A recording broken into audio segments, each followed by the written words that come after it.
अवकाळी आणि मान्सूनपूर्व पावसामुळे कोकणातल्या पर्यटन व्यवसायाला फटका बसलाय। अवकाळी पावसामुळे मे महिन्यातील पर्यटन हंगाम मात्र बुडालाय।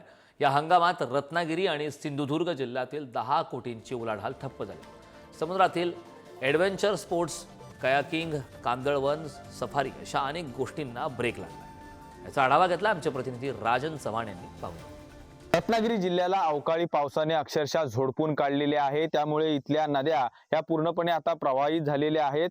परंतु हे जरी असलं तरी पण अवकाळी पावसाचा फटका हा कोकणातल्या पर्यटन व्यवसायाला सुद्धा झालेला आहे। अवकाळी पावसामुळे ऐन मे महिन्यामध्ये जो पर्यटनाचा हंगाम असतो तो सुद्धा आता उत्पन्न देणारा असतो, परंतु तो पण आता पूर्णपणे बुडालेला आहे।